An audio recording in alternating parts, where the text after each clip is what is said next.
Tonight is probably a first for me to do this because I usually treat chapter 4 separately and do a webinar on chapter 4. Then I do a webinar on chapter 5.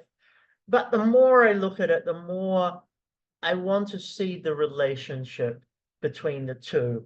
And the best way to share that is to do both together.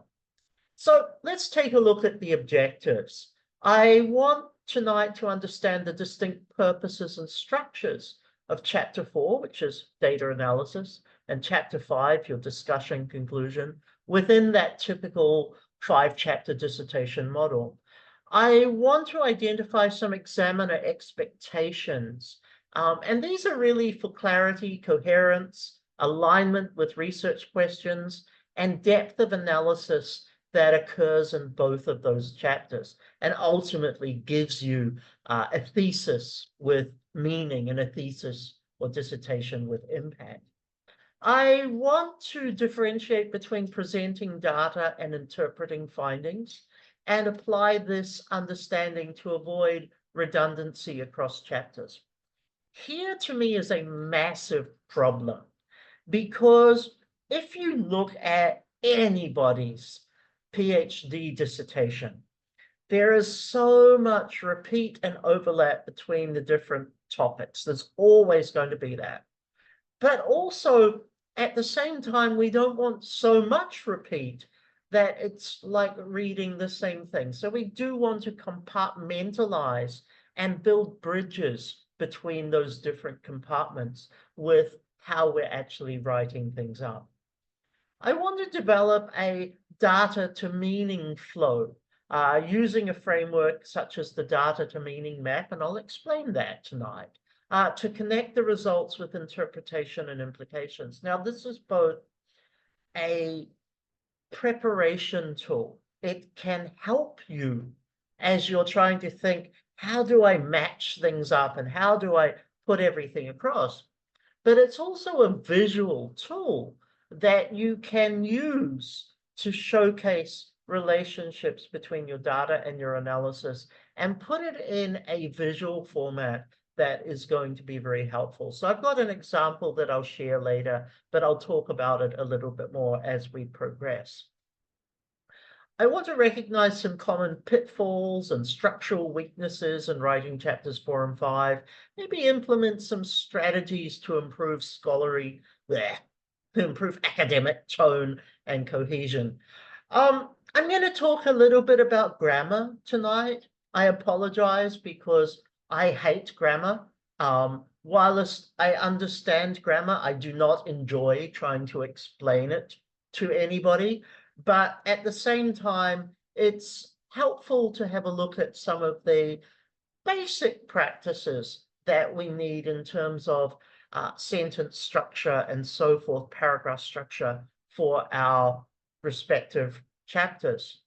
And finally, I'm going to apply a critical writing checklist to self-review dissertation drafts to help you with alignment, contribution, and effective academic rigor in both chapters. Just ask that person to mute themselves if they can. Yeah, hopefully they have. So these are the objectives for tonight. Let's get onto it. There's something like, let me see, how many slides did I have? Almost 30 slides. So I kind of want to rush through a couple of them, but be prepared for about an hour and a half of a session with this. I'd like to start with some thoughts about the act of writing. This kind of covers the entire dissertation. It actually covers your public, if you choose to publish, if you choose to do journal articles or elsewise as well. So it's not only just relevant for chapters 4, chapters 5, it's the whole thing. But the act of writing, especially in a doctoral dissertation, you're trying to articulate findings in a manner that's comprehensible to others. Now that kind of is obvious, right? But you've got to remember you have multiple audiences. Some of your audiences are academics. Others who might come across your doctoral dissertation at some stage are probably master's students or maybe other doctoral students who are just trying to get some ideas. Some of them have a deep connection or interest in what you're doing. Others might be sitting towards the fringe. So people like me who might be more interested in your method than in your results. But the key point is whenever we're writing, we want to make sure that it's put in a way that flows easily and is very understandable to other people. Now, to convince someone, and actually the only people you need to convince, not yourselves, but your Viva committee, your examiners. To convince your examiners, you need to explain 4 things. This is the appropriateness of the data. So the data that you have collected is genuinely meaningful to address the questions that you have got. You don't just put data in and not contextualize. So make sure that is an element of what you do. You need to also explain the correctness of your interpretation. You're analyzing, you're interpreting this data that you've got. You've got to showcase, whether it be qualitatively or quantitatively, you still have to show the correctness of how you have interpreted that. That's very important because that's what helps to convince the argument that you have got. You also have to showcase or explain, the robustness of your evidence. You're putting forward different data. Show that it is trustworthy. Show that it is applicable, perhaps, show that it is applicable perhaps beyond the small number sample, that it can be applicable to the general population. And the most important thing we want to see is the logic of your reasoning. Now, this is why chapters 4 and 5 kind of synergize in a way, but it's also why there's a linkage back to the other 3 chapters and how that has developed over a period of time. I, as an examiner, am not too concerned about your findings. I'm concerned about the decisions that you took as a researcher and how you went from data through the thinking and those processes to generate arguments, to generate findings, to generate conclusions. And that's the logic of your research. I want it to be clear, and I want to be confident, not only that I understand it when I read your dissertation, but I want to be confident from a Viva perspective that you understand it as well, which is why you can't throw some data into artificial AI, generate something out and say, hello, I've got a dissertation. Because come Viva time, I'm not going to be asking you about your data. I'm going to be asking you about your thinking and your decisions. So that becomes important. How we write up our results is also something important for us. Now, some of us may not have given a lot of consideration to this. Others of us may, and I see a couple of names in here that I've worked with over the last year on topics where this is going to be extremely important for you as well. But I want you to keep in the back of your mind, we all view research differently. There are best practices, which is, why you come to the sort of sessions that we run here at the Third Degree. But there's also a better, how will I put it? Some more people coming in. There's also our own personal understanding of how knowledge is built and how knowledge is created and what the frameworks of knowledge are and are going to be. So writing up your results is actually guided by a few different things. And I'm going to start from the bottom up because it's, guided by the data itself. That's kind of normal. We should understand that. But it's then guided by the other three things: your philosophical assumptions, how you believe knowledge is structured, how you believe knowledge is created. And that's a whole unique topic. Now, I don't want to talk about that per se tonight, but I do want to encourage you to keep it in mind. How do you view the construction of knowledge and so forth? And, what is your unique take on how your discipline develops and grows? It's also going to be guided by your methodological approach.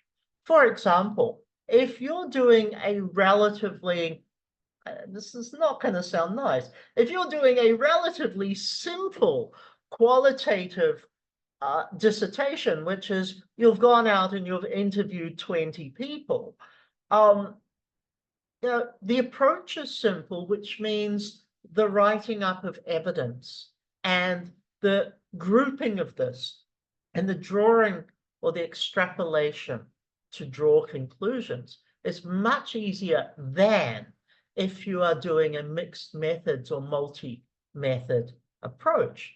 Now, I worked with a candidate last year who actually did that. She had interviewed 20 entrepreneurs, and that was the full data set.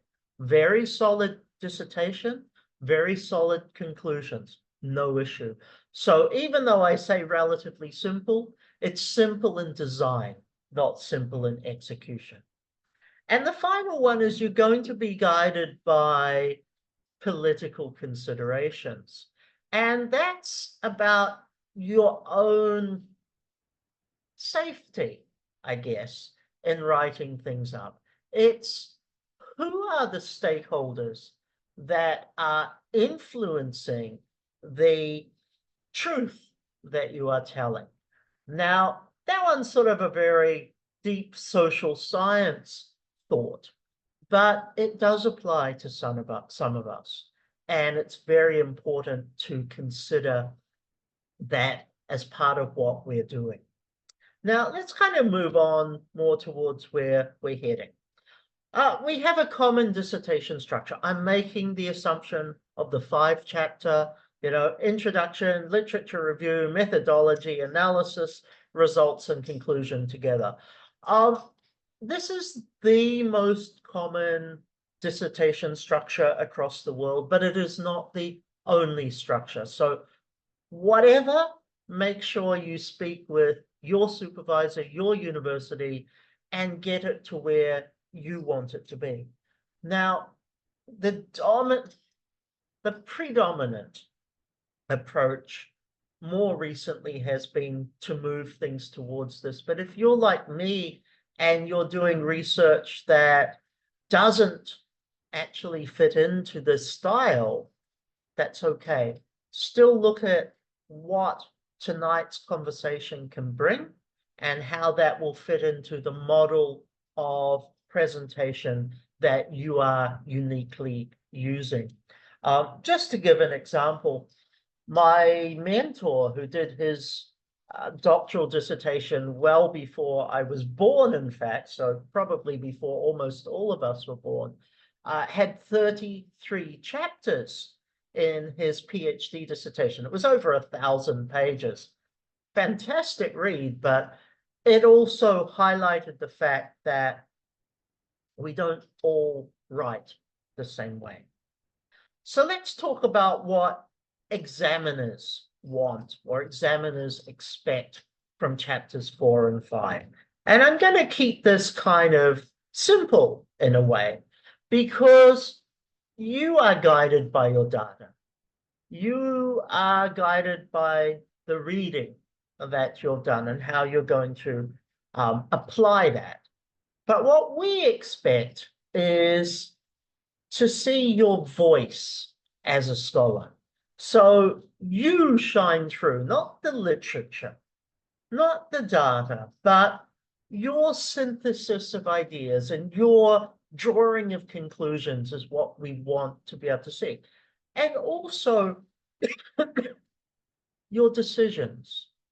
Actually, for example, if we're taking interviews and we're using quotes from individual respondents, for example, which quotes have you chosen to be representative, to shape your ideas? And that's, although you're using somebody else's words, it's your voice because you've chosen them and you've had to think strategically about what you wanted from that. Now, chapters 4 and 5 are argued as the heart of your dissertation, but it's not exclusive, okay? Because we want to see the processes as well. But you spend 1 year typically writing a proposal, which becomes loosely chapters 1 to 3.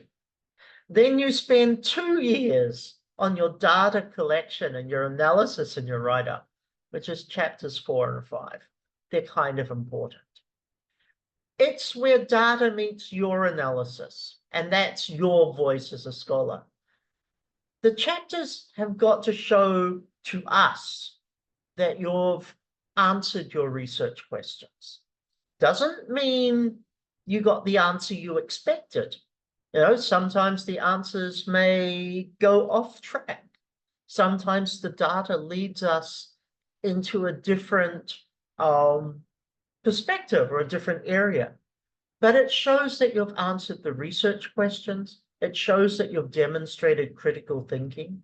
And the third thing that we want is you've made a scholarly contribution, i.e., there is something new in what you have presented to us. So examiners want to see clear evidence-based claims. So data shows something, you state it directly. We don't want to see sweeping generalizations, vague interpretations, okay? The idea is data over anticipation. So even if your data took you down a different path, follow the data. It's evidence over initial assumption. Often we think at the beginning, or even partway through, we think we know where it's going. We hope it's going a certain way. But yeah, it doesn't always happen. So what we want to see is you being analytical about where the data took you and the differences from what you had originally planned. Now, I've just put down a few common unhappy examiner comments. And these are what we want to avoid, but work backwards and think, what does this mean for you? Findings are not clearly reported. That means I've got to hunt through your data to see things. Or you use vague terminology, vague words, vague sentence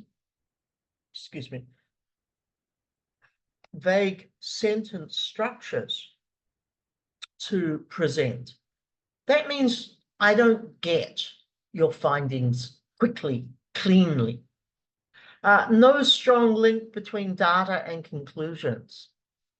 That's kind of where we lose, because chapter 4 becomes almost an isolation to chapter 5, when the two should be married and, 10 years into their relationship. It's a problem when you make conclusions, but it's not really fully evidenced. And that's not because the data is wrong. It's because you've chosen not to present it in a way that is logical or in a way that is quite strong. And the final one is also important because, a common negative comment is it lacks integration with literature or theory. When we're writing our chapter 4, our chapter 5 especially, we've still got to situate that within the literature that we have written about. So our chapter 2 primarily.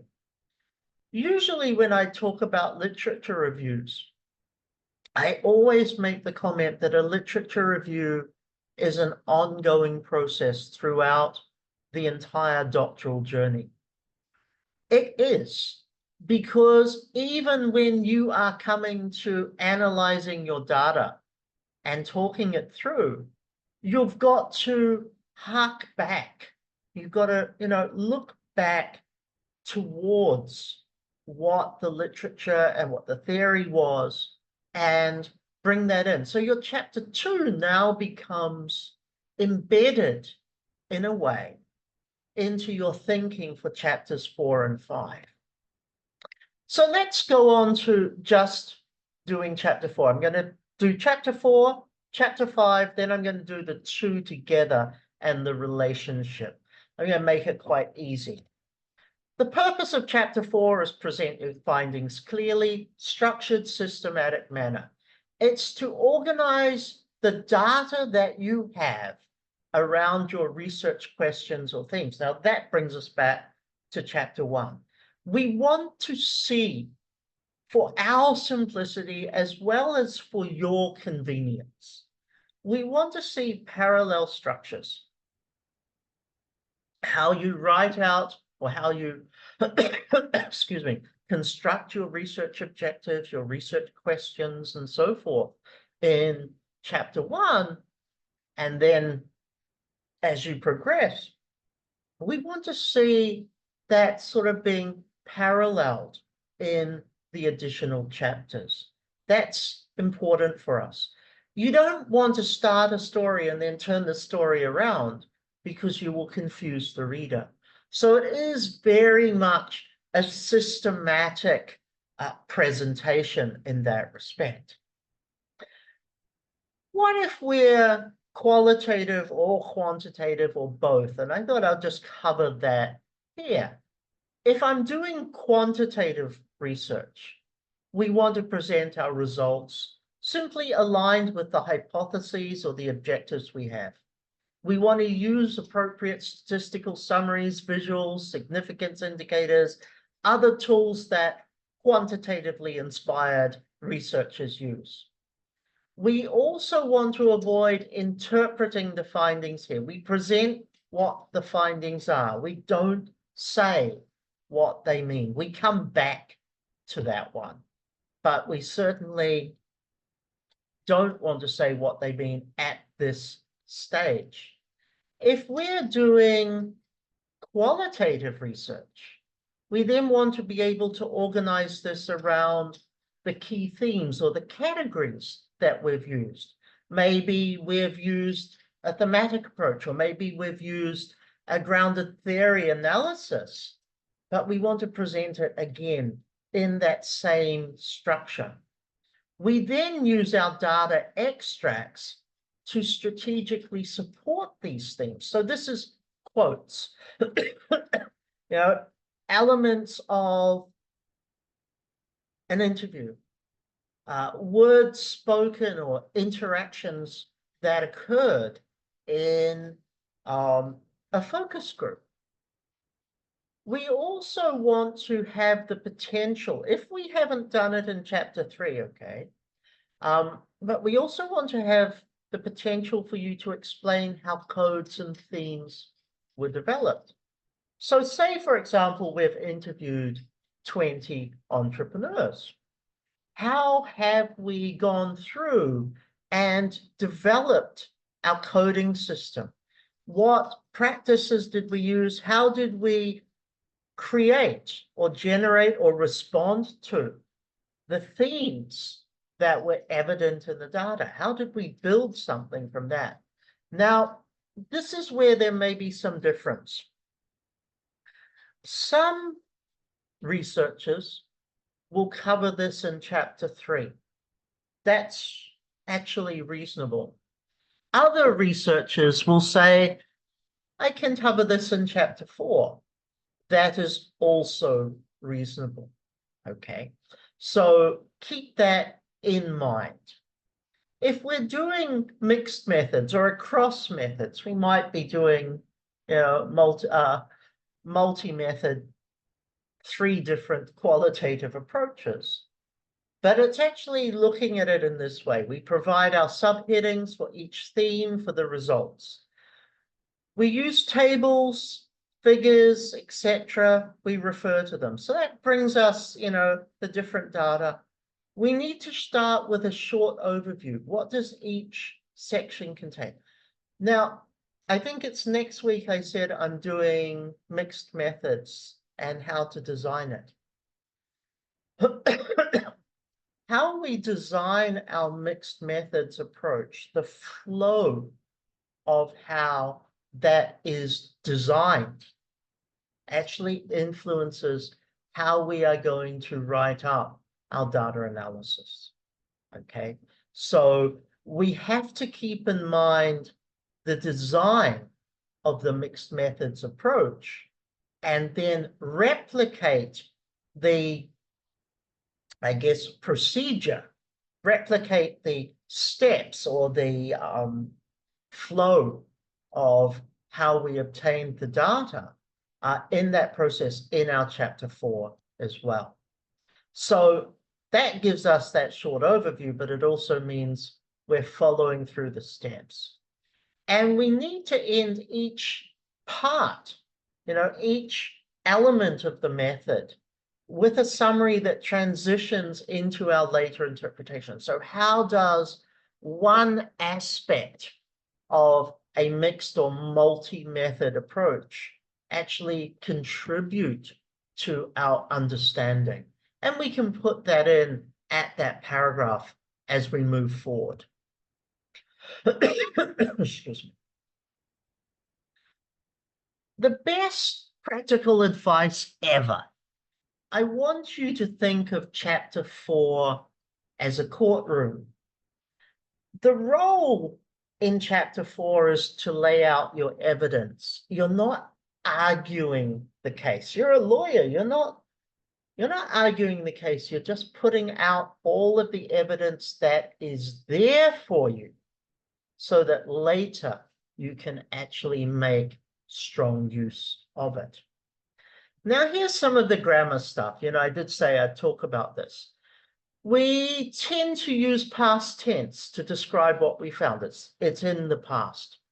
Now, across the dissertation, across the whole PhD dissertation, you may shift tenses. You may go from present tense, future tense, past tense. It will shift, and that's okay. The only place, excuse me, the only place that provides a real challenge for us is when we turn our work into a publication, because then we've probably got multiple tenses that we have to realign. Use simple and clear sentence structures to present data objectively. This is where my preference would be, first up, go as simple as possible. Don't try to write chapter 4 as a complete unit. Don't try to write it as a finished product. A lot of us, myself included, have this sort of so-called familiarity with our data. That's fantastic.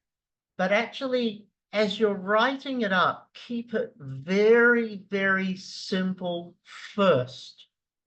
Later, as you're editing, later, once you've sort of got your framework, your scaffold, and you're starting to fill that out, later develop the writing style. But first up, Just get it very, very simple. And the reason we want simple and clear sentence structures, we simply want to see the fact. Let's something else. To go back to this, you're laying out your evidence. You're not making an argument. You're not drawing conclusions per se yet. You're simply putting out the evidence. This is the first. This is the second. This is the third. This is the fourth. And then you start bringing additional evidence into it. And what you'll soon find is that the simple sentences actually help you make sure that you've covered everything. Afterwards, you can, I want to call it, pretty it up, beautify it. You can make the sentences sound more academic, more attractive, whatever you feel is appropriate there. But start it very simply. You also have to be very conscious to avoid interpretation language. So again, it's about presenting the fact, not going deeper into it. So focus on what was found, not the why. Okay, so the theme of uncertainty emerged in 15 interviews. That's a fact. That's what's there. We're not talking about this was because respondent 1, respondent 2 thought about this. It's simply, this is what we observed from the data. Now, at first, when we do it like this, it kind of comes across as not very intelligent. It comes across as not very productive. But actually, it's important for us to get that structure first, and then how we are going to use that to bring together the conclusions. How are we going to group things? How are we going to bring it together? Now, always make sure be consistent in your verb tense. Again, I said I really don't want to talk about language or grammar as a unique unit, but be very consistent when describing results and participant responses.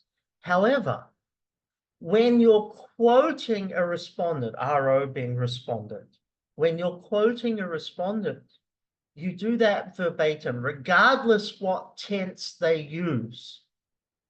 But your writing, your structure, your sentence structure needs to be, this was found, past tense, this. That's important. There are a few typically expected headings and subheadings, and this is where, as I said, I'm going to refer you to this kind of guideline. I put it in the group chat earlier today. I'll put it on LinkedIn tomorrow so that you can get a copy. That goes a lot more detailed into it, but this is the typical expected. So introduction, descriptive findings, data analysis procedures, results summary. Not particularly earth-shatteringly profound. So, this one I'm not bothered to talk about. Go read about it, see what you want. But my point, if you find yourself missing something, that's where you've got to ask yourself, should I have something else in here? Now, a checklist. This is important. As you've developed your chapter, as you've sort of got maybe at the 80% mark, this is what you've got to ask yourself as you proceed. Have I clearly restated my research question or my objectives at the start of the questions? At the start of the chapters. Is each theme or category clearly labeled or introduced?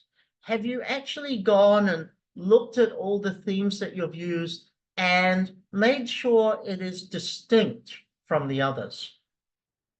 Most important, have I presented sufficient data excerpts, so quotes, tables, figures, to support my claim? This is the lawyer presenting the evidence.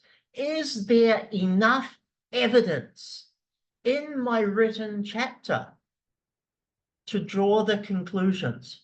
Here's the problem many of us will face, or actually maybe all of us will face it.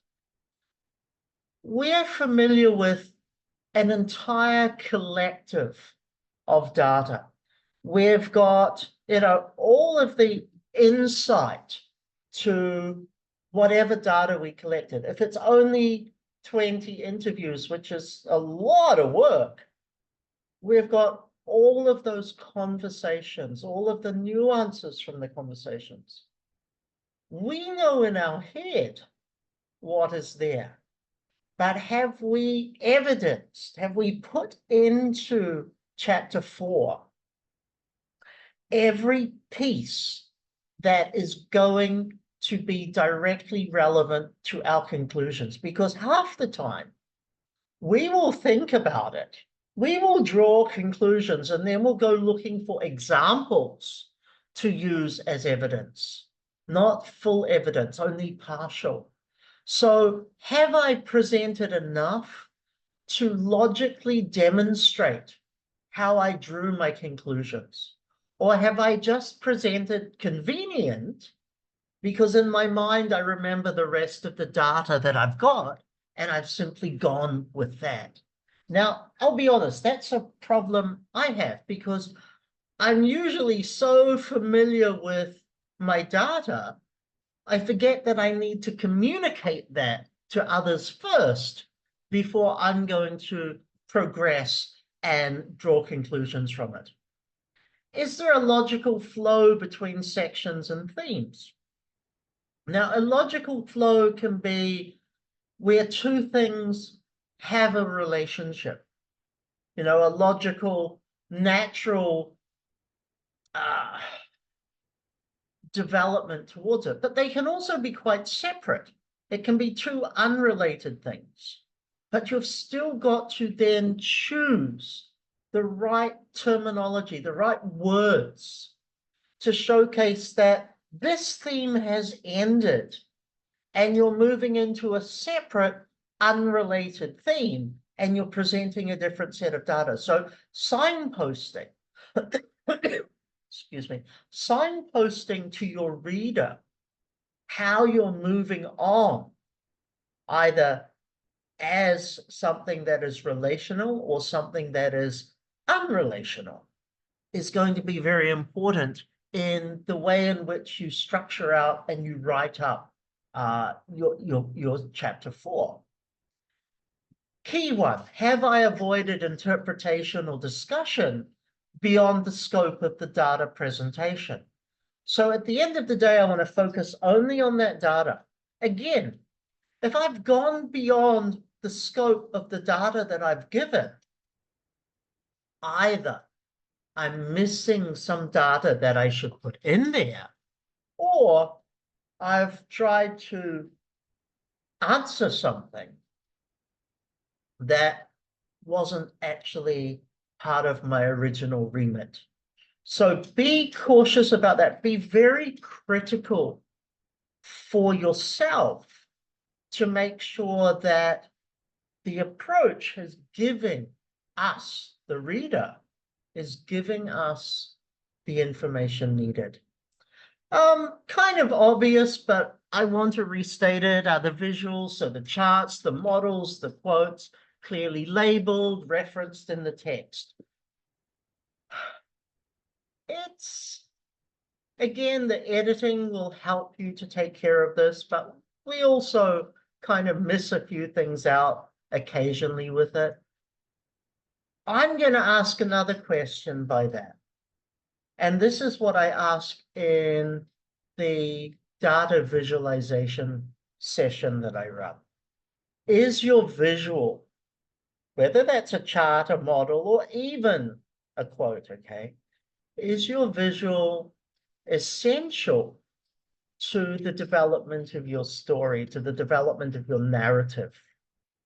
Because quite often, researchers create a visual, create a table or a graph or a diagram, And at the end of the day, it doesn't contribute anything to the overall meaning. So although we want you to present your data in different ways, we also want to make sure that you're presenting the data that contributes value, not just presenting, giving a visual because a visual is possible. So keep that in mind. And the final part on the checklist, have I been transparent about my coding processes and my analytical decisions? Now that kind of breaks down into a couple of things, okay? Coding processes more or less relates to the themes, to the software used, or I may have done it manually, who said I had to use Atlas TI or NVivo. I may have done it manually. The analytical decisions is how you've actually interpreted things and chosen. So what coding practices did you use in order to actually achieve the themes, the breakdowns that you have used? Let's move on to chapter 5 for a few minutes, and then we'll come back to how we develop that relationship between chapter 4 and chapter 5. So chapter 5 is typically interpretation, explanation, conclusion. The purpose, interpret your findings. So you've already had your findings in chapter 4. Now you've got to tell us, what do they actually mean? What's useful? What's valuable? What's relevant out of these? It also is a chance for us to explain their meaning, their relevance, their implications. And it also gives us that last chance to situate our work within the broader literature and the theory. So we're back to chapter 2. What theories were we exploring? What findings had others have? How do our findings correlate or not correlate to the research that we presented from others back in our literature review? So that's our purpose. Now I'm going to follow the same structure for this section as before, okay?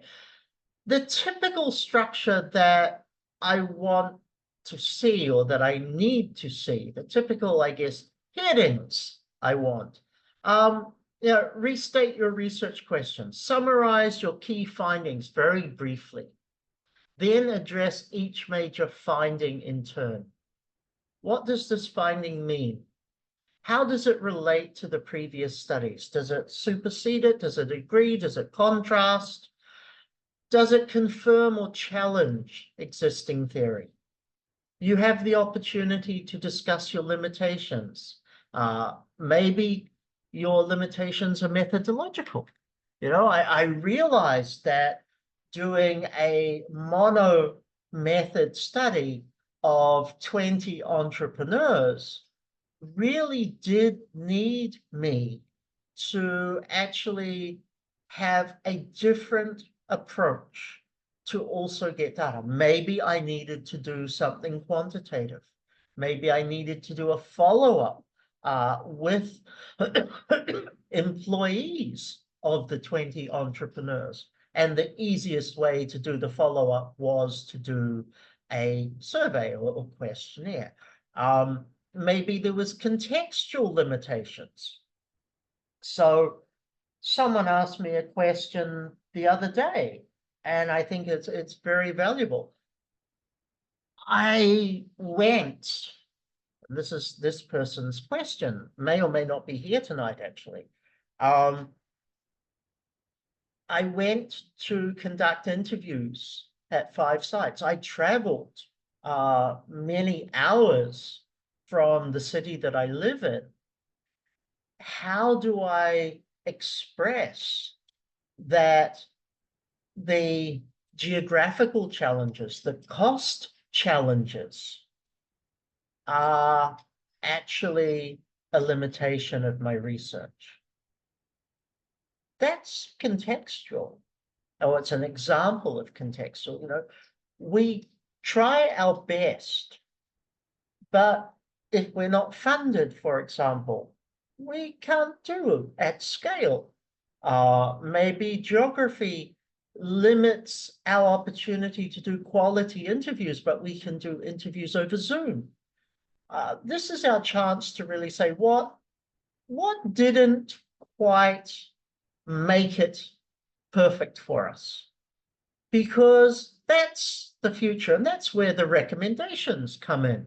You know, we want to see recommendations, and there's different recommendations. We want recommendations that may be for policy. Now, I'm going to present 4 types of recommendations here.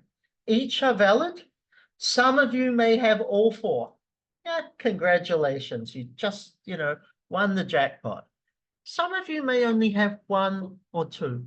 That is perfectly acceptable as well.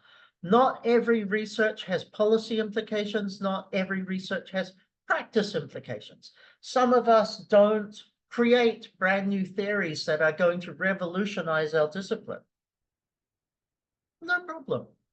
But be aware that you may have 1 or more of these 4. So policy recommendations, what's it mean for governance, authorities?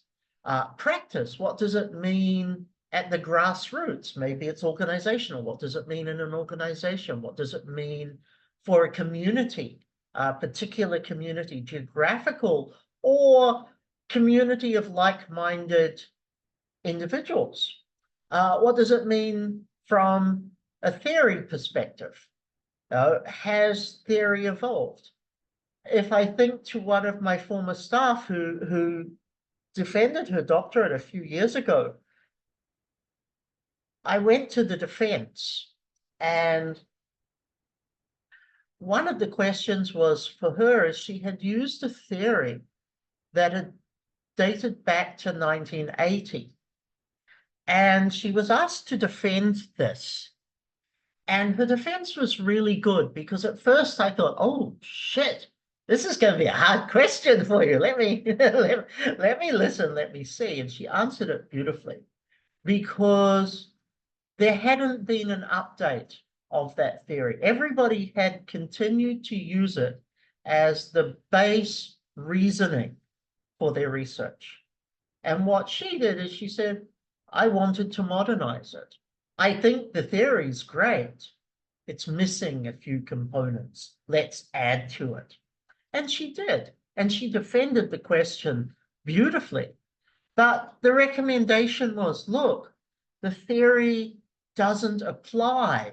And in her case, the theory did not apply in the age of the internet, in the age of super fast communications. That did not exist in 1980, when the theory actually explained, or did a good job of explaining, what was happening. And the final recommendation is, what future research is there? What's this? What is your research the springboard for? You know, what should I do next? Or what should another researcher do next? Because maybe you never want to see your topic again. That's kind of reasonable. I know I've never really wanted to ever come across my topic again, although once in a while I do. But what are the recommendations? What should be done? Should it be bigger samples? Should it be different research design? Should it be a different population? Should it be actually the tool that I used, the questionnaire that I used wasn't as deep, or didn't give as deep answers?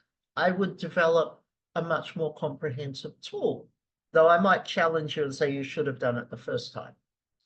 And finally, in this chapter, what I am specifically looking for, what a lot of us are specifically looking for, is, what's your contribution to knowledge? That's a key thing. What has your thesis, your dissertation, your research, what has it added to our body of knowledge? Because if you leave me guessing this, you haven't communicated the value or the impact that your research has. So make sure that's in there as, I guess, specific as possible. And don't feel shy about that. You know, a lot of us are like, I don't want to claim I've done something good. It's a difficult thing.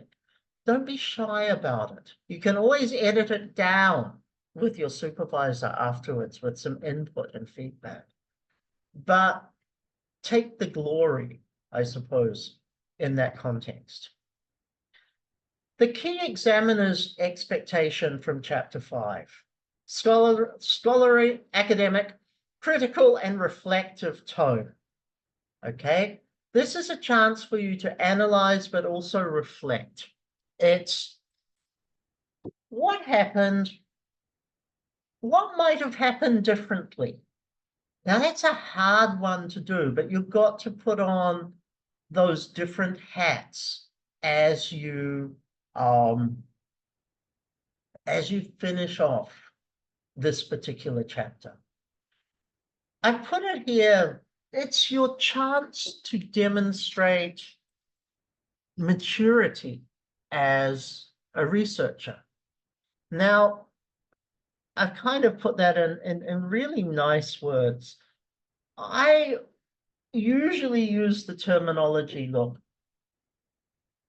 to showcase you deserve a doctorate. I want you to defend decisions. I want you to show me how you thought. I want to understand your thinking processes. Now, we can do that through the written word. We can do that at the Viva. Ultimately, that's demonstrating your maturity as a researcher. You've made decisions, you've recognized these challenges, you've overcome them, you've left a few of them behind, but I've understood what the data, or I've understood where the data has led me. That's what we want to be able to see. Now, here's the grammar stuff. Again, hate teaching grammar, so let me rush through this. Use a mix of past and present tense. Very easy. So past tense for summarizing your findings, present tense for discussing interpretations, theories, and implications. Use active voice where possible for clarity and authority. Now, active voice is confidence. I don't want to express it in any other way. Active voice is genuine confidence. That's all it is. Be cautious with modal verbs. I hate that they have a proper term. I say that these are vague words. May, might, could. It may be Wednesday today. Yeah, you can actually tell me it is Wednesday today. We could have dinner after this webinar. No, I will have dinner after this webinar. It might be raining outside. I think I actually hear thunder. It is raining outside. So modal verbs are vague words that kind of soften the real meaning, the real impact of what one is trying to express. So be very cautious about that, because to me, they don't come across as academic. They come across as indecisive. You as an academic should say, I know my stuff. It is this. And that's really what I want to see from that. Okay, so typically expected headings and subheadings, very simple. Introduction and summary, a summary of findings and conclusions, the implications, and the recommendations for future research and for future practice that go into it. Again, those I took straight out of this particular resource. Go check it out. If you're not part of our chat group, before we finish, I'll work out how to put in there for you to be part of that, but go get it from there. All right, now my checklist. Have I linked each key finding back to the original research question? Again, you want to make sure that you've answered all of your questions. That's important. Have I interpreted the meaning of each finding in the context of the relevant theory or literature? Have I integrated my new insights without repeating large sections of chapter 4? We have an overlap, but we don't want to have too much repeat. Chapter 4 tells us the data. Chapter 5 tells us what does that data mean.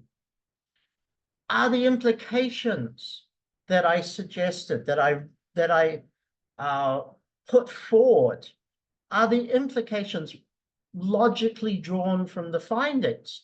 So the best way to address that is, am I going to come to the same conclusion with respect to the implications as the reader that you have created? So I might ask you to defend that very logically, very likely I will do that. But if I can draw the same conclusions, if I can understand the same implications from the research that you've put together, I don't need to ask you. Have I acknowledged my limitations in a reflective and honest manner? I like this being in the checklist because it's about our growth as a researcher. Have I, as a researcher, actually progressed? In the conclusion section, is the conclusion section focused, non-repetitive, and aligned with the stated contributions? Now, again, when you structure it all out, the checklist is there to say, have I linked everything? Has it made sense? Has it been the right way to progress in that respect? And finally, have I proposed directions for future work that flow logically from my work? Some people will pick it up and say, you should go and do this, because they feel the need to put a future direction. Almost every scenario, there should be a possible future direction. Okay, I truly believe that. But if you don't have future directions, don't make some bullshit up and put it in there because you think you can. Okay, leave it separate, leave it alone from that.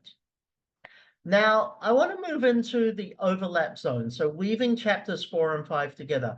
But I'm going to ask for a 2-minute break. I need to use the bathroom.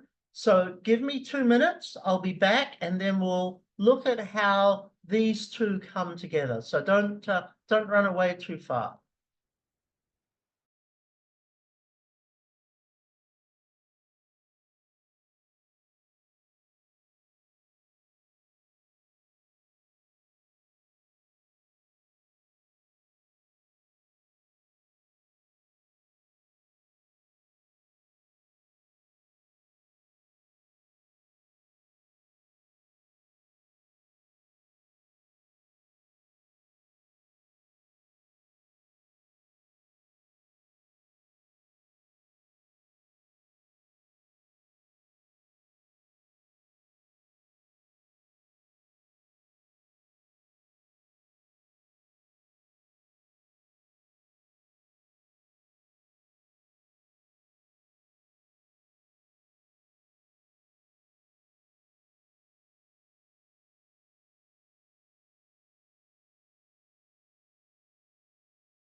All right, ladies and gentlemen, I'm back. Thank you for that.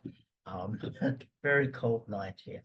So let's talk about the overlap zone, the weaving of chapters 4 and chapters 5 together and what that brings for us.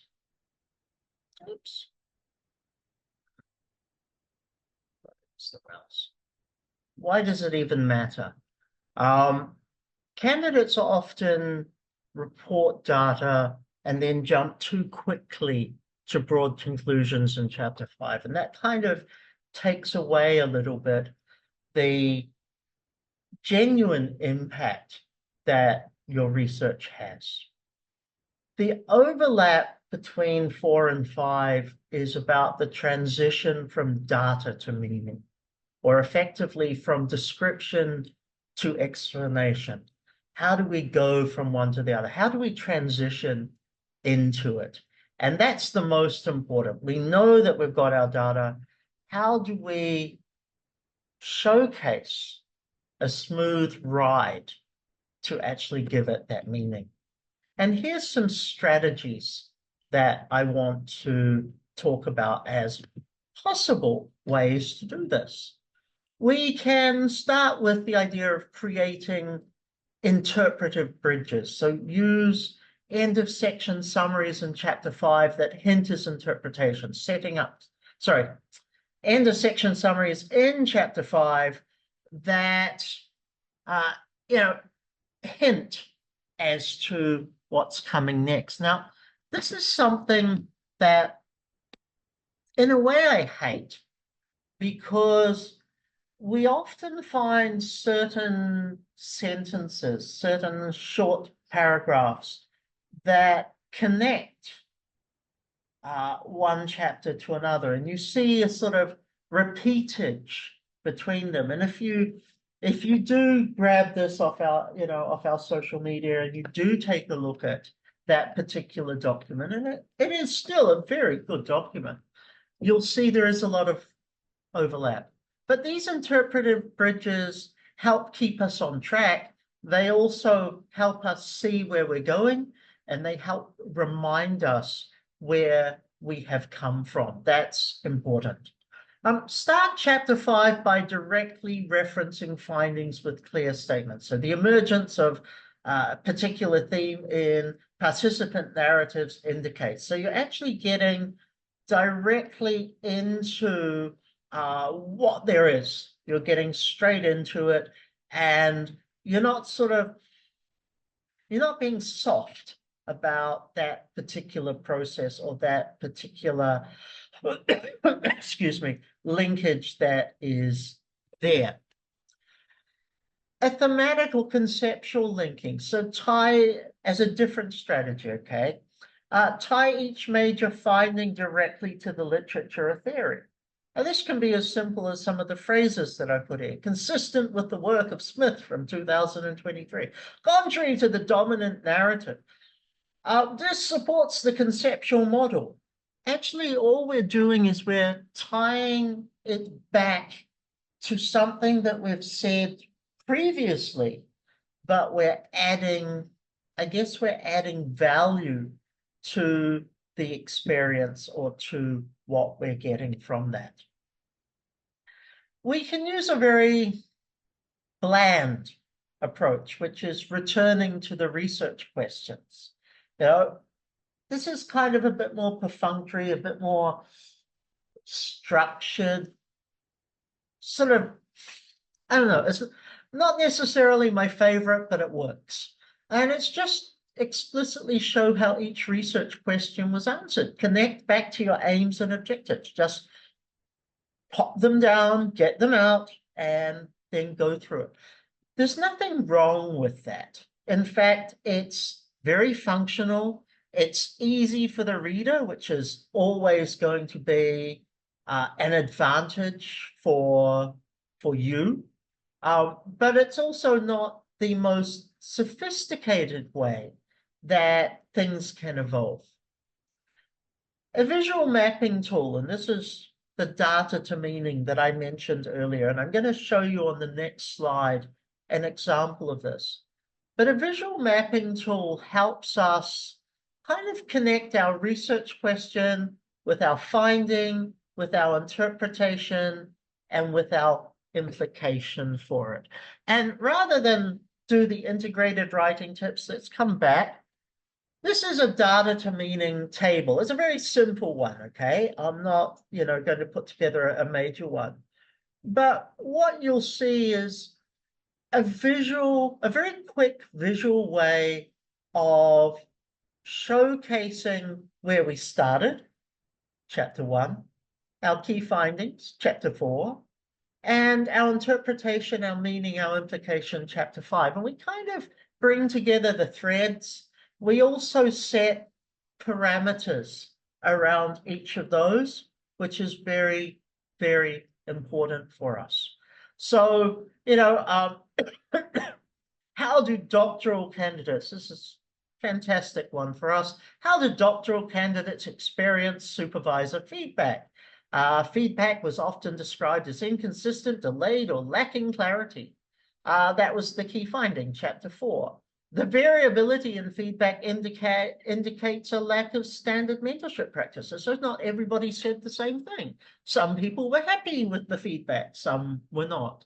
And the implication says, well, actually, if some are not happy, then there's a need to have training, supervisor training programs to try and enhance that, to try and improve that over time. So this is just an example of a data to meaning table. Now, in terms of that, you can make this as simple, light, or as detailed, heavy as you want. But it's also a fantastic tool, even if you do not include it into the actual final dissertation. It is a fantastic tool to help us collate and see how things have structured over. You may find that actually you go to the returning to research questions and do it that way, because each particular row is a single research question, and that becomes the easy way. But it also gives you this fantastic visual tool that you can use as you progress. Okay, the integrated writing tips. I'm going to wrap up shortly, and I think, a lot of questions in the chat room. I'm a little scared, but we'll come to that. Integrated writing tips. Consider writing your findings and your interpretations side by side during drafting. That's actually something I like. I don't think we should be writing chapters in isolation to each other. We're kind of taught, we should follow the sort of the Gantt chart style and do bit. But reality is, every time we have a finding, let me get back to that. Every time we have a finding, we've got something in another chapter. We might even have to go back to chapter 1 or chapter 2 and reword something or adjust something. So it kind of, I think writing them in consideration of each other is important. Use topic sentences in both chapters that cue the reader clearly. So this chapter discusses. So just be very particular with the word choices that you want to use. The key outtake that I hope you'll get from this is, good dissertations don't separate what I found and what I think about it too far. Your job is to weave a compelling argument across those both chapters. Show the relationship so it's nice and easy, that it's easy to be able to understand.